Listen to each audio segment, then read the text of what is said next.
আজকে আমি বেসন বড়া দই দিয়ে করব। দেখুন এখানে বেসন নিয়ে নিয়েছি, বেসনের উপরে নিয়েছি জোয়ান, একটু হিং আর নুন, আর এখানে নিয়েছি সেদ্ধ আলু, আর এখানে হলুদ আর লঙ্কা গুঁড়ো। এটা আলু সেদ্ধর সঙ্গেই মাখতে হবে।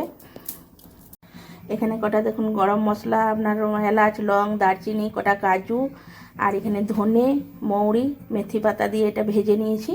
আর এখানে টমেটো আর আপনার আদাটা একটু নুন দিয়ে একটু তেল দিয়ে মানে নরম করে নিয়েছি, নিয়ে এটা একসঙ্গে সব পেস্ট করে নেবো। এর সঙ্গে দইও দিব, টক দই। আমার দেখুন বেসনটা মাখানো হয়ে গেছে আলুর সঙ্গে। এটা আমি কড়াইয়ে তেল দিয়েছি আর ভালো করে ভেজে নেব। বড়াগুলো দেখুন আমি হাতে করে এরকম করে নিচ্ছি, তারপরে তেলের উপর দিয়েছি। তেলে ভাজাও হয়ে গেছে, এগুলো তুলে নেব।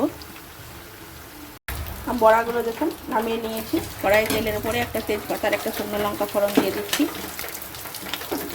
আর এখানে আছে কাশ্মীরি লঙ্কা গুঁড়ো, হলুদ গুঁড়ো, নুন আর চিনি। তো আমি আপনার নুনটা একটু কমই দেবো, কেননা টমেটোর সঙ্গে একবার নুন দিয়েছি যেহেতু। আর টক দইয়ের সঙ্গে সব মশলাগুলো একসঙ্গে ভেজে নিয়েছি, এটাও দিয়ে দিচ্ছি। ভালো করে কষে নেব। মশলাটা দেখুন আমার অনেকটাই কষা হয়ে গেছে।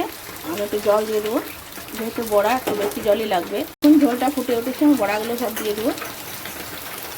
যখন বড়াগুলো জলটা টেনে নেবে তারপরে আমি নামাবো। আমার দেখুন হয়ে গেছে বেসন বড়াটা, কিন্তু আমি এখানে কটা কাঁচা লঙ্কা চিড়ে দিয়েছি। আর গ্রেভিটা এরকম থাকবে, আরও ঠান্ডা হয়ে গেলে টেনে যাবে।